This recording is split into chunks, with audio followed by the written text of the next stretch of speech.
milliy sertifikat nima va u nima uchun tashkil etildi? Tavsiyalarim savolni to'g'ri o'qishsin. Yozma savodxonlikda nima qilamiz? Esse qaysi uslubda yozilgan? Publitsistik uslubdami yo badiiy uslubdami yo so'zlashuv uslubdami?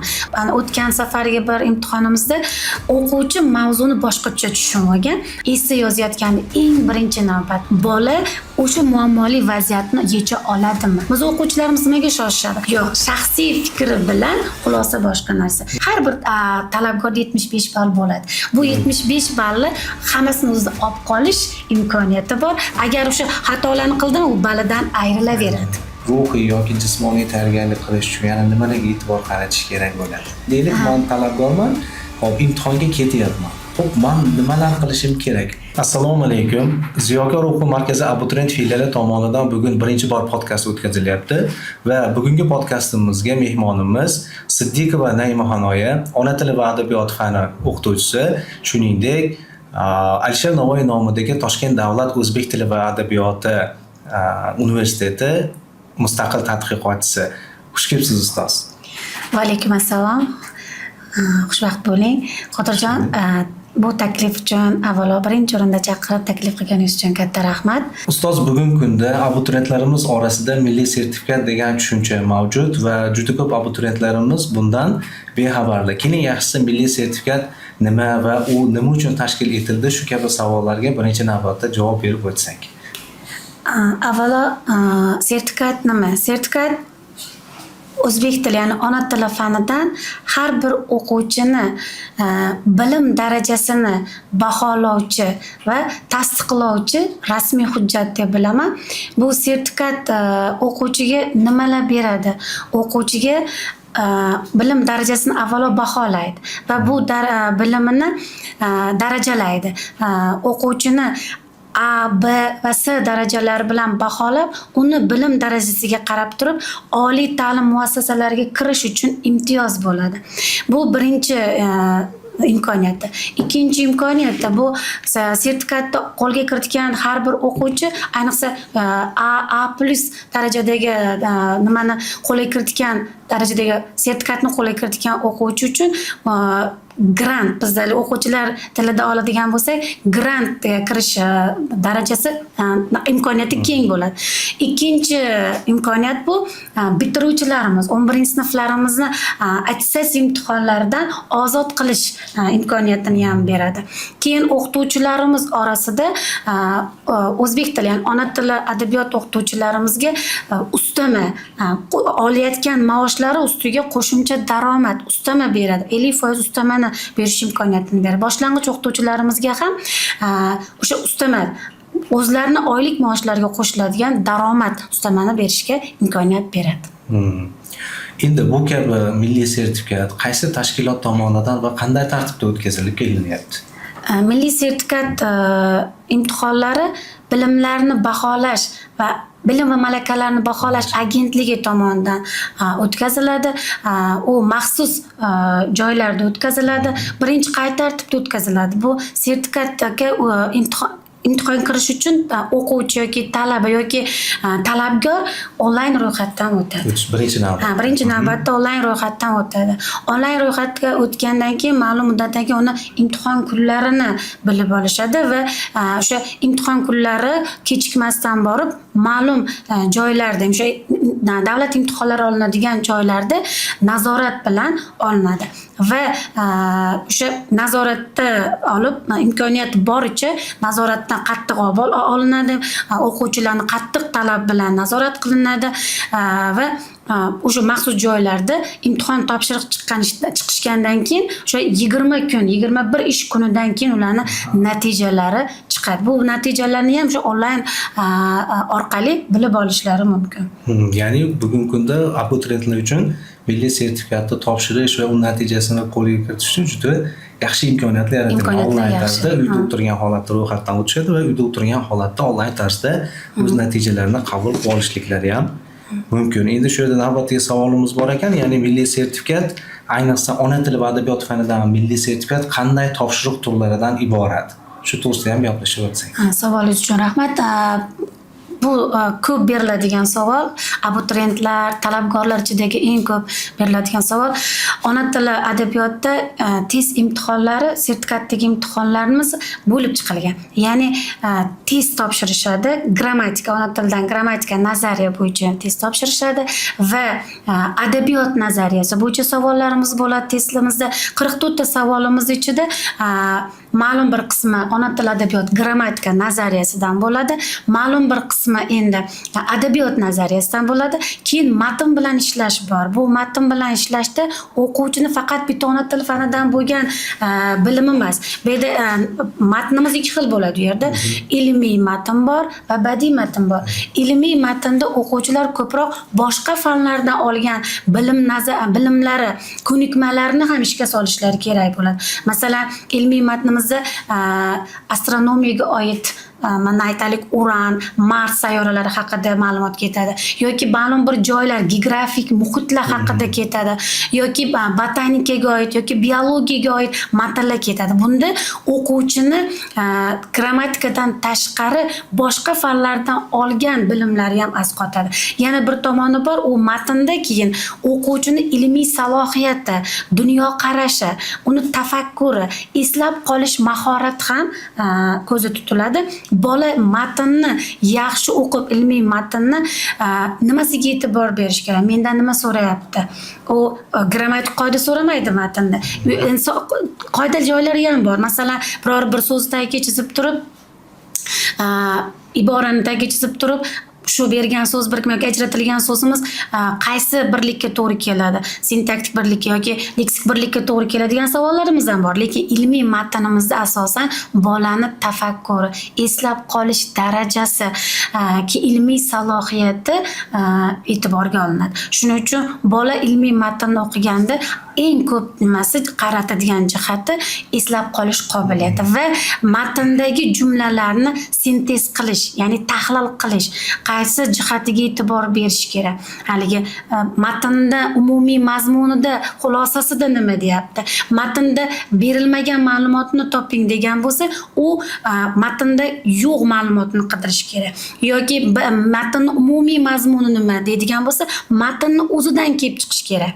Boshqa yoqqa chalg'imasdan matnda berilgan ma'lumotga qarab turib, uni tahlil qilib, yana xulosa chiqarish kerak. Shuning uchun ilmiy matnda ishlayotganda bola ilmiy salohiyati va dunyoqarashi kengroq va qaratish nuqtalariga alohida e'tibor berish kerak.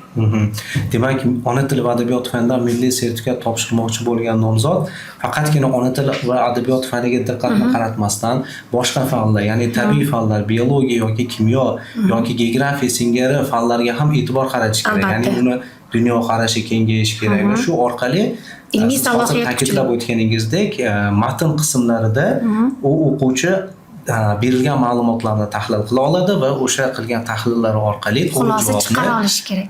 Chiqara oladi, ya'ni osongina xulosa qila oladi. Yana bitta tomoni bor. Mana shu ilmiy matnlarimizda 4 ta variant javobimiz bo'ladi. Masalan, hamma nimada bor? A, B, C, D. Bitta tomoni bolalarni chalg'itadigan javob bo'ladi. Ya'ni aldamchi javob. Ya'ni 90% javob bor va 100% javob bor.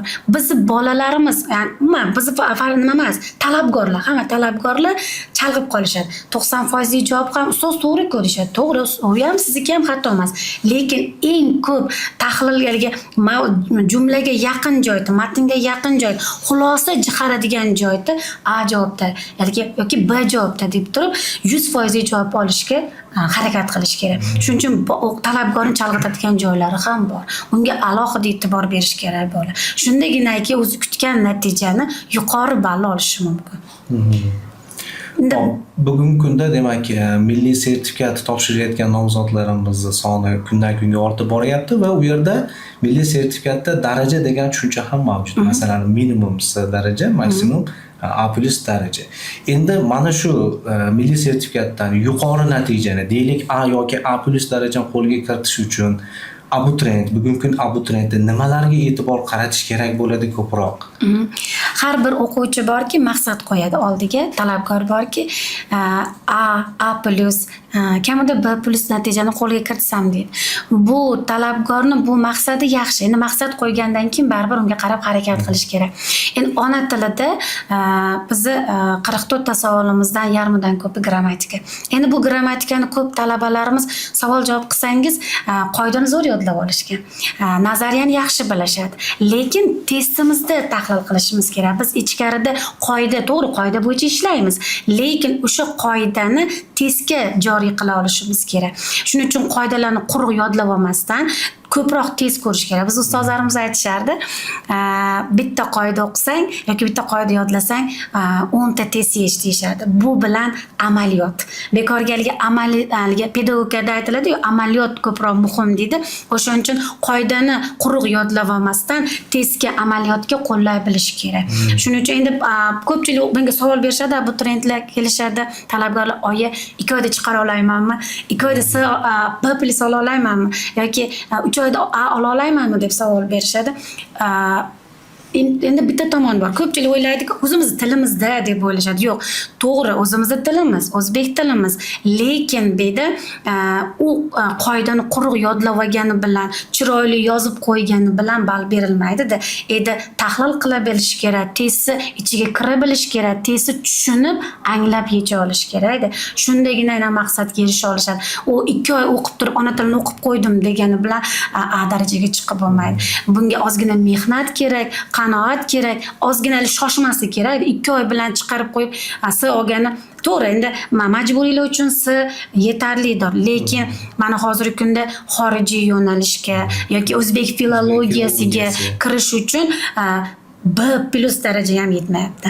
B plus daraja, endi to'g'ri, B plus daraja bilan ham kirish mumkin, lekin talabgor uchun grant kerakmi? Talabgor uchun budjet kerakmi? A plus kerak. Shundagina 100% natijani olish oladi. Agar uning uchun hech bo'lmasa 6 oy, bo'lmasa vaqtlar bo'lsa, agar shoshilishmayotgan bo'lsa 1 yil. Endi 10 sinfdan kelsa 1 yilda men ayta olaman, ha 1 yil o'qing, kamida 6 oy o'qing, A ola olasiz yoki A plus ola olasiz yoki 2 oyda A olasiz deyish endi qiyinroq masala. Chunki ona tili ham ko'pchilik o'ylaydi, o'zimiz tilimiz deb o'ylab oddiy boshqacha nazar bilan qarashadi. Ota-onalar ham aytadi, o'zini tilini bilmasmidi? Yo'q, o'zini tilida emas bu gap. Bu yerda to'g'ri tili bor bu yerda, lekin bu yerda qoidalar, nazariyalar, testni yecha olish, testni anglay olish, uni tahlil qila olish degan joylari bor. Endi bu yerda faqat grammatika emas, uni sertifikatimizda yarim adabiyot nazariyasi. Adabiyot nazariyasida, adabiyotda ham she'riy san'atlar degan narsa bor, qofiya turlari deganimiz bor, g'azal tahlili deganimiz bor. Buning uchun adabiyotni ichiga kira olish kerak. Endi u adabiyot nazariyasidan tashqari bizda o'zi test markazidan, o'sha Baholan agentlikdan qilib qo'yilgan, aytib qo'yilgan 40 ta asarlarimiz ro'yxati bor. Bu 40 ta asarlarimizdan endi o'qish kerak, asarlarni o'qib, anglab, bugungi davrga bog'lay olish kerak. Uning uchun bola asar o'qimasa, endi hozir oldin asarlar xolosada roman, qissa, hikoya. Endi hozirgi kunda mana yangi apreldagi bo'ladigan jarayonda she'rlarni olib kirilyapti. Shoirlarning she'rlarini tushuna bilish kerak, mohiyatini anglay olish kerak, adabiyot nazariyasiga bog'lay olish kerak. Buning uchun o'quvchida ozgina qunt, ozgina tushuncha bo'lish kerak. Agar ularni bilmasa, u A plus darajaga chiqarish juda qiyin bo'ladi. Shuning uchun ozgina sabr va mehnat va shijoat kerak bo'ladi o'quvchilarda. Ana shuni qilish olsa, o'zlari kutgan natijaga erisha olishadi. Va yana qo'shimcha qilishimiz mumkinki, birinchi navbatda vaqt masalasini ham to'g'ri qo'yishliklari kerak bo'ladi. Chunki yuqoridagi fikringizda mana shu narsani xulosa qildim. Ba'zi o'quvchilar mana 2 oyda yoki 3 oyda yuqori natijani olishni xohlashadi, lekin bu juda ham qisqa muddat. Shuning uchun ham demak, bugungi kundagi 9-sinf yoki 10-sinfda tahsil olayotgan o'quvchilarga albatta vaqtni hisobga olib, ertaroq harakat qilishliklarini demak o'qtirishimiz kerak bo'lar ekan. To'g'ri. Xo'p, ustoz, bundan tashqari mana aprel oyini yakunida ona tili va adabiyoti hamda rus tili va adabiyotdan 2025-2026 o'quv yilining so'nggi imtihoni o'tkaziladi, milliy sertifikat imtihoni. Hozirda o'quvchilar bunga tayyorgarlik ko'rishyapti. Shu kabi tayyorgarlik ko'rayotgan nomzodlarga, abituriyentlarga qanday kerakli tavsiyalar bergan bo'lardingiz yuqoridagi aytib o'tgan fikrlaringizdan tashqari? O'quvchilarga tavsiyalarim mana o'quvchilarimga ko'p o'quvchilar tayyorlaganmiz. A chiqdi, A+ darajalari chiqdi. To'g'ri o'zlarining ham mehnatlari bor. Endi tavsiyalarim savolni to'g'ri o'qishsin. Ko'p o'quvchilarimiz savolni noto'g'ri qilib olishadi. Berilmagan degan savolni berilgan deb o'qib ketishadi yoki noto'g'ri tahlil qilingan yoki to'g'ri tahlil qilingan degan joylarga e'tibor bermay shunchaki iloji boricha savolni qayta bir o'qib ko'rish kerak. Keyin tahlil qilayotganda nimasiga urg'u berish kerak? Nazariyani so'rayaptimi yoki mazmun so'rayaptimi? Matn mazmundan kelib yoki g'azal mazmundan deyotgan bo'lsa, demak mazmunga e'tibor berish kerak. She'riy san'atlarimizda borda lafziy san'atlar va ma'noviy san'atlar bor. Endi shu yerda so'rayotganda lafziy san'at so'rayaptimi? O'sha lafziy san'at topishga harakat qilish kerak. Ma'noviy san'at bo'lsa, demak g'azalni ma'no tomoniga urg'u beryapti. Mendan ma'no tomoni so'rayapti degan jihatiga e'tibor berish kerak. Keyin mana aytmay o'tib ketibman, to'xtalmabman. Esse testimizda, sertifikat testimizda 50% balimizni esse, ya'ni yozma savodxonlik beradi. Yozma savodxonlik ham bizga kerak. Yozma savodxonlikda nima qilamiz? O'quvchilar birinchi navbatda mavzuni to'g'ri tushuna olish kerak. Agar mavzuni to'g'ri tushuna olishsa, boshqa yoqqa ketib qolishmaydi. Ana o'tgan safargi bir imtihonimizda o'quvchi mavzuni boshqacha tushunib olgan, mavzuni boshqacha tushunib olganda boshqa yoqqa ketib qolgan. Natijada test bali baland, yozma savodxonlikdan bal past chiqqan. O'zi kutmagan. Endi shuning uchun aytamanki, o'quvchilarga grammatikangizni ham chiroyli qilib chiqaring balini. Esseni ham, chunki ichkarida ikkala tomonni bahosini, balini o'rtacha balini olinadi. Shuning uchun esse yozayotganda eng birinchi navbatda mavzuni to'g'ri tushunish kerak. Mendan nima so'ralyapti? Qaysi jihatga qarashim kerak? Endi essemizni bilamiz, buni hamma yaxshi biladi. O'sha kirish, asosiy qism va xulosa bo'ladi va esseni baholayotgan baholayotgan odamni o'sha talablari bormi yo'qligiga qaraydi. Birinchi uni baholash nimalari borda. Birinchi baholayotganda esse qaysi uslubda yozilgan? Publisistik uslubdami yo badiiy uslubdami yo so'zlashuv uslubdami? Biz o'quvchilarimiz ko'proq so'zlashuv uslubga ketib qolishadi. Yoki inshoga almashtirib qo'yishadi, badiiy uslubga qarab ketib qolishadi. Publisistik uslub bu demak ommaviy axborot uslubi. Hamma uchun tushunarli bo'la oladigan uslubda yozishlari kerak. Sodda, lo'nda va fikrlarni aniq berish kerak. Keyin asosiy qismga kirish qismini yozayotganda ham ba'zi o'quvchilarimiz bor, mavzuni o'zini ko'chirib qo'yishadi. Yo'q, bu ham katta xato. Chunki mavzuni o'zini ko'chirib qo'ymaslik kerak. Kirish qismidan oldin hamma uchun umumiy bo'lgan fikr keltirish kerak va fikrdan keyin mavzuni parafraza deydi, sal o'zgartirgan holatda, mavzudan chetlamagan holatda yozib ketishlari kerak. Endi asosiy qismimizni o'z 3 ga bo'lishimiz kerak. Ya'ni birinchi fikr tarafdorlari, ikkinchi fikr tarafdorlari va shaxsiy fikr. Biz o'quvchilarimiz nimaga shoshishadi? Birinchi, ikkinchi tarafdorlarni ochishadi, shaxsiy fikrni yozmay xulosaga o'tib ketib qolishadi. Yo'q, bu yerda shaxsiy fikrga ham alohida to'xtalish kerak, xulosaga ham alohida to'xtalish kerak. Endi bizning esselarimiz har xilda. Ikkita muammoli esselar bor, bitta muammoni ochib beradigan esselar. Shuning uchun men aytdim boshda, mavzuni to'g'ri tushunish kerak. Mendan ikkita muammoli vaziyatni tahlil qilib berishimni so'rayaptimi yoki bitta muammoni yorqin yoritib berishimni talab qilyaptimi? Shunga ham e'tibor berishlari kerak bo'ladi. Endi u yerda shaxsiy fikrga ham alohida to'xtalib o'tiladi. Shaxsiy fikrda bu yerda asosan yozma nutqda, yozma savodxonlikda ilgari biz insho olardikda, inshoda badiiy tasvir kuchli bo'ladi. Endi bu yerda nimaga essega o'tib ketdik biz birdaniga? Esseda bizda inshodan ko'ra esseda bolani muammoli vaziyatdan qanday chiqib ketishi, muammoli vaziyatga yechim topa olishi degan joylariga urg'u berilyapti. Shuning uchun esse tanlanyapti.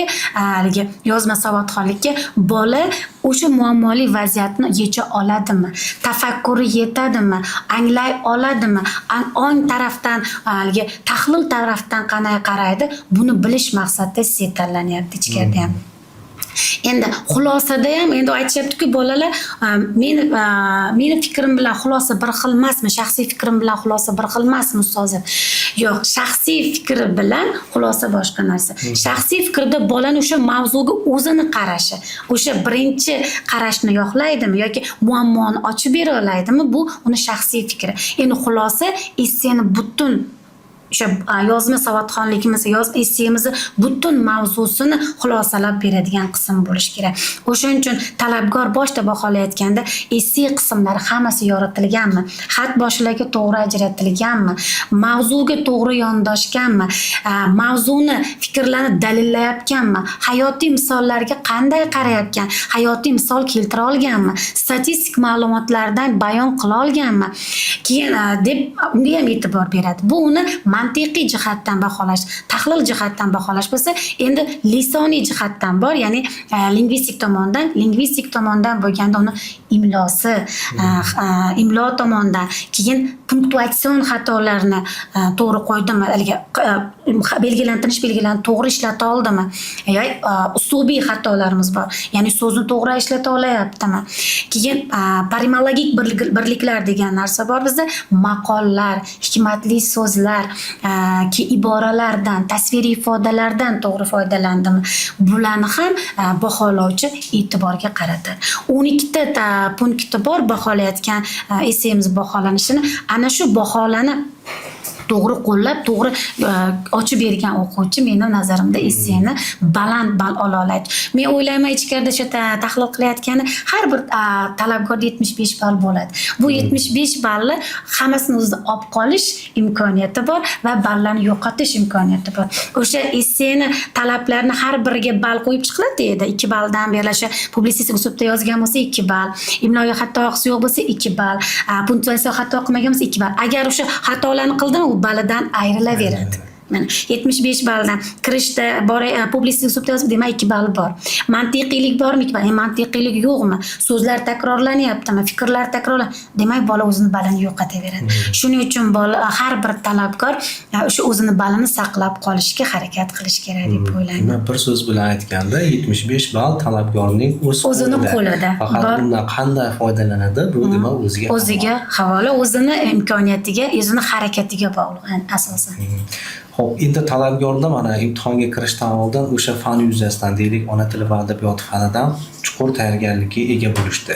Lekin barchamizga ma'lumki, faqatgina fan yuzasidan yoki savollargagina tayyorgarlikni o'zi yetarli bo'lmaydi katta imtihonlarda. Buning uchun o'quvchi ham ruhan, ham jismonan ham tayyor bo'lish kerak. Ya'ni mana shu ona tili va adabiyotga tayyorgarlik ko'rish davomida fan yuzasidan tayyorgarlikdan tashqari o'quvchi ruhiy yoki jismoniy tayyorgarlik qilish uchun yana nimalarga e'tibor qaratish kerak bo'ladi? Endi keling yaxshisi shuni imtihon kuni misolida ko'raylik. Deylik, men talabgorman, hop imtihonga ketyapman. Hop, men nimalar qilishim kerak? Shu to'g'risida ozgina ma'lumot bering. Yaxshi. Hop, talabgor avvalo imtihondan biladi, o'z imtihon kunini imtihondan bir kun oldin yaxshi dam olish kerak. Yaxshi dam olish kerak, chalg'mas. Ba'zi o'quvchilarimiz borda, shu mavzuni o'qib qo'ya, erta tushib qolsa-chi. Shu mavzuni yo'q. Bir kun oldin yoki 2 kun oldin yaxshi dam olish kerak. Asab tolalarini dam oldirish kerak va bitta tomoni bor, charchagan odam test yechgan bilan dam olgan odamni testi boshqacha. Masalan, o'zimda ham bo'ladi. Bir uxlab turganimdan keyin titiklanib qolaman. Tez chiroyli yechaman va ma'lumotlar kelishni boshlaydi. Shuning uchun imtihondan oldin albatta talabgorlarga maslahatim yaxshi dam olishsin, kayfiyatlarni yaxshi ko'taradigan joylarga borsin bir kun oldin yoki o'zlari yaxshi ko'rgan insonlar bilan suhbatlashsin, chiroyli narsalarni o'ylasin va bitta tomoni endi baribir bizda insoniylik, o'zbekchilik bor. Allohga shukr qilsin, Xudodan so'rasin. Ko'pchilik o'quvchilar men degan narsa kuchli bo'ladi. Yo'q, Allohim, Xudoyim ko'p qatorda rizqimni qo'sh. Ko'p qatorda o'sha A daraja olgan o'quvchi ham menga o'xshagan o'quvchi. A+ olgan talabgor ham menga o'xshagan talabgor. Meni ham kuchim yetadi, meni ham qo'limdan keladi, men ham uddalolay olaman degan ishonch o'zida bo'lish kerak. Odamning o'ziga bo'lgan ishonchi kuchli bo'lsa, imtihonda ham o'ziga ishonchi kuchli bo'ladi, harakatlari ham yaxshi bo'ladi, natijasi ham xudo xolsa yaxshi bo'ladi. Bir kun oldin yaxshilab dam olish kerak. Keyin yaxshi kayfiyatda, ko'tarinki ruhda, kattalarimizdan duo olgan holatda, Allohga tavakkal qilgan holatda man uddalayman, eplolayman. Maqsad eng asosiysi o'ziga ishonch bo'lishi kerak. Hamma qilgan narsani men ham uddalalayman, qo'limdan keladi, eplayman, ishonaman deyish kerak. Odam o'ziga ishonsa, Xudo xolasa eplab chiqadi. Xudo xolasa uddalay oladi. Har bir o'quvchini mehnat bilan, o'quvchilarimga aytaman, mehnat qildingiz, harakat qildingiz. Mehnatingizni samarasi imtihon kuni ko'rinadi. Buning uchun xolis bo'lish kerak. Haligi Allohga ishonib, o'ziga ishonib, yaxshi niyatda harakat qilish kerak. Bismillah deb boshlab, yakunlayotganda ham Alloh o'zingga shukr, o'zing ko'p qatorda rizqimni qo'sh, o'zing niyatimga yetishimga madad ber deb harakat qilish kerak. Bu endi mehnat qilgan odam, o'ziga ishongan odam uddalay oladi deb o'ylayman. Ustoz, yuqorida talabgorni ham o'zini ruhan, ham jismonan tayyorlash to'g'risida ham fikr bildirib o'tdik. Endi bundan tashqari ana shu talabgor imtihon kuni o'zi bilan nimadir olib olish kerakmi, yo o'zi bilan suvmi, ruchkami yoki qoralama yozgani daftar olib olish kerakmi? Shu to'g'risida ham bir ozgina fikrlarni o'rtoqlashsak. Savol uchun rahmat Qodirjon. Xo'p, to'g'ri, imtihon kuni ruhan dedik, ilmiy jihatdan tayyorlanish kerak dedik, bularni aytdik. Imtihon kuni o'quvchi o'zi bilan shaxsini tasdiqlovchi hujjat, ma'zur kunda ID karta deymiz, yoki pasportini, agar pasport olmagan bo'lsa, o'sha bolalar hozirgi 6-sinf, 7-sinflar ham da'vogar bo'lib qolishadi-da o'quvchilar. Ular metrikalarini olishlari ham mumkin yoki ID karta vaqtincha olgan uni ham olishlari mumkin.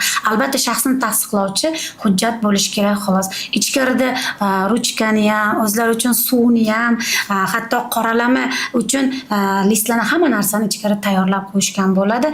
Boshqa qo'shimcha narsalar kerak emas. O'zlarini o'sha ilmiy tomondan, ruhiy tomondan, jismonan tomondan tayyorlab olib borsa bo'ladi. Shaxsini tasdiqlovchi hujjat kerak xolos u yerga. Boshqa narsalar kerak emas. Va shu o'rinda bir fikr aytib o'tmoqchi edim. Aynan o'sha talabgorlar o'sha kuni ertaroq turishi va imtihon joyiga ertaroq borishni shaxsan men tavsiya qilgan bo'lardim. Sababi yaqindagina bitta o'quvchi 2 daqiqa kech qolganligi uchun imtihonga kiritilmabdi. Shuning uchun ham abituriyentlar aynan o'sha kuni ertaroq uxlashi va ertaroq turishi va yo'lni albatta hisobga olgan holatda imtihon o'tkaziladigan hududga o'z vaqtida yetib borishliklari kerak bo'ladi. To'g'ri. O'sha har narsani sal ertaroq bo'lgani ma'qulroq. O'quvchilar o'sha yarim soat ertaroq borib, o'sha yerda ozgina kutib, o'zlarini muhitga tursalar ham yaxshi bo'ladi.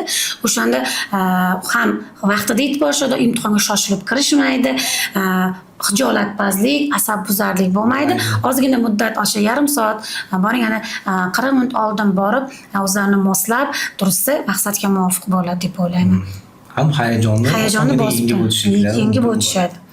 Ustoz, yuqorida adabiyot qismi to'g'risida, ya'ni badiiy asarlar qismi to'g'risida ham gaplashdik, lekin yaqindagina ma'lum bo'ldiki, adabiyotlar ro'yxati kengaydi. Ya'ni bu degani o'quvchidan endi yanada ko'proq mehnat, yanada ko'proq vaqt talab qiladi. Shuning uchun aynan nomzodlarga, imtihon topshiruvchi nomzodlarga badiiy asarlarni qanday tartibda samarali o'qishni tavsiya qilgan bo'lardingiz? Qanday tartibda o'qishliklari kerak bo'ladi? O'rinli savol. Mana aprel oyidan ayrim asarlarimiz ro'yxatida boshqa asarlar kiritildi. Boshqa oldingi asarlarimiz ba'zilar olib tashaldi, yangi asarlar kiritildi, jahon adabiyotidan ko'proq asarlar kiritildi. Biz hozir bugungi kun o'quvchilar ko'proq nima deydi? Sabrsizroq deymizmi? Ertaroq maqsadga erishgilari keladi. Endi asarlarimiz ro'yxatida katta hajmli, ya'ni romanlar, o'rta hajmli qissalar va hikoyalar tartibida berib qo'yilgan. Meni nazarimda buni qanday o'qish kerak? Ichkaridagi sertifikat imtihonimizda faqat hikoyadan, faqat romandan tushadi yoki bitta asar o'zidan tushadi degan qarash yo'qda. Ichkarida men o'zim ham 2 marta kirganimda hikoyadan ham savol tushadi, qissadan savol tushadi, romandan savol tushadi. O'quvchilar savol berishadi menga. Ustoz, qaysi asar o'qisak tushadi? Qaysi asar doim tushayotgan, shuni o'qib qo'yamiz.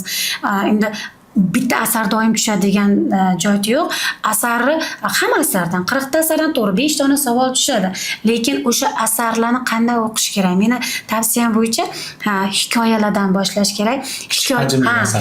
O'zlarini qiynamaslik uchun o'quvchi "Mundoq bersangiz bittasi, shu hammasini o'qiymanmi?" degan fikr keladi-da. Shuning uchun o'zini moslashtirmay, o'zim usulimda o'quvchilarni birinchi kichkina asardan tepaga qarab hikoyalardan qissalardan romanlarga o'tkazib tayyorlayman. Shunda moslashib borishadi. Hikoyani tushungan bola ertaga hikoyani o'qib anglagandan keyin endi uni kengroq hajmdagi asar, haligi ma'noviy jihatdan ham, manzara jihatdan ham, voqealar rivoji jihatdan ham kengroq bo'lgan qissalarga o'tamiz. Qissalarga o'tdik va u qissalarni o'qib bo'lgandan keyin endi katta ko'lamdagi hajm jihatdan ham va ma'no jihatdan ham kengaygan romanlarga o'tsa maqsadga muvofiq bo'ladi. Iloji boricha barcha asarlarni o'qishga harakat qilish kerak, anglashga harakat qilish kerak. Endi bitta tomoni bor. Ichkarida savolda ba'zi nimada parcha berib qo'yadi, o'sha parchani mazmunini ochib beradigan savollarimiz ham bor.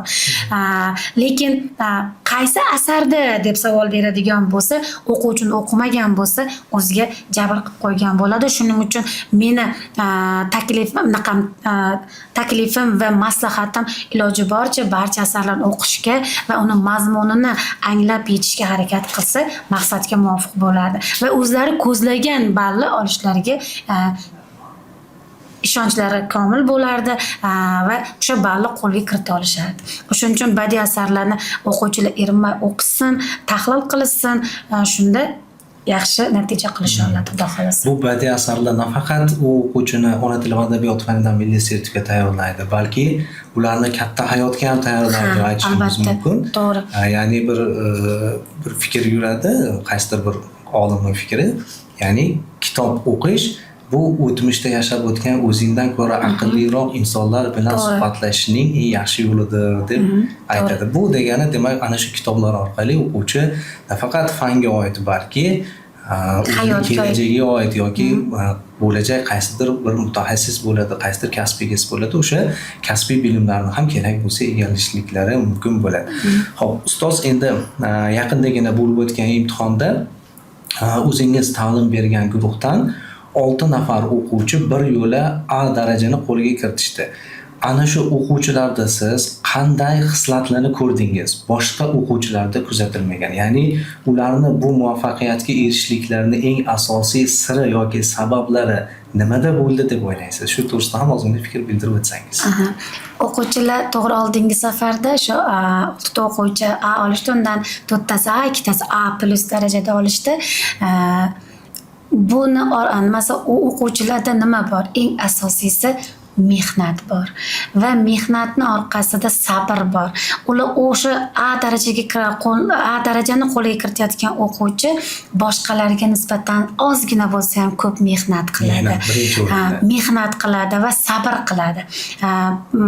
Algi B darajada yoki B+ darajada olgan o'quvchidan ko'ra A darajada olgan o'quvchi o'ziga nisbatan talabchan.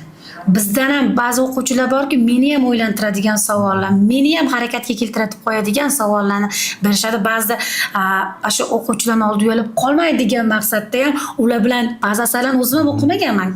Ular bilan teng o'qishga, savol-javob qilayotganda savol-javob qilayotganda o'zim ham bilmay qolmaydigan maqsad ular bilan teppa-teng o'qishga harakat qilaman-da. Shunda o'sha A darajada olayotgan o'quvchilarni mehnati bor, harakati bor, sabri bor va talabchanligi bor o'ziga nisbatan. O'ziga qo'ygan maqsadiga yetish uchun ba'zi o'quvchilarimiz shu A+ olgan o'quvchilar dars tugagandan keyin bitta narsani so'rab olsam maylimi deb to'xtab so'rab oxirigacha yetib ketishadi yoki shu savolimiz mana bu daraja, mana bu holatda bo'lgandachi deb o'zlari savol qilib chiqarishadi. Shunda bo'lganda qaysi javob olgan bo'lardingiz yoki qaysi javob olganim maqsadga muvofiq bo'lardi deb so'rashadi. Bular o'sha o'ziga bo'lgan talabchanligini ko'rsatib beradi. O'sha testda ikkilanib qolmasligi uchun o'qituvchidan tasdiqlatib olishga, o'qituvchidan bo'lgan munosabatini ko'rsatishni o'zi so'rab olishadi. Shunda men bilamanki, bu o'sha o'ziga ishongan o'quvchilar, harakatni ko'proq qilgan o'quvchilar, o'qituvchi bergan vazifani, eng muhimi vazifani oxirigacha bajarib, yodlab o'qib kelgan o'quvchi natija qila oladi deb o'ylayman. O'shaning uchun o'sha o'quvchilarimizda men ko'sha A darajada olgan, A+ darajada olgan o'quvchilarimda ko'proq mehnat bor, sabr bor, intilish bor, o'ziga bo'lgan talabchanlik kuchli. Shu. Rahmat ustoz kattakon. Bugun juda ham chiroyli fikrlarni aytib o'tdingiz. Ayniqsa, mana bu aprel oyida imtihonga kirish arafasida turgan o'quvchilarimiz albatta bizni kuzatib borishadi va ular o'zlariga kerakli bo'lgan xulosalarni olishadi. Ustoz, tashrifingiz uchun yana bir bor rahmat. Kelgusi ishlaringizga omad va bundanda ko'proq shogirdlarni tayyorlab yurishingizni tilab qolamiz. So'zim oxirida har bir talabgorga, har bir o'quvchilarimga omad tilayman. O'zlari ko'zlagan maqsadni A plus darajadagi maqsadni qo'lga kiritishlariga omad tilayman. Ilmlari bundan-da ziyoda bo'lsin. Mehnatlarini samarasini ko'rib, ota-onalari ham bularni mehnatini samarasini ko'rib, xursand bo'lib yursin. Hammalariga yana omad tilayman. Aytganingiz kelsin. Rahmat ustoz sizga. Sog' bo'ling. Sog' bo'ling.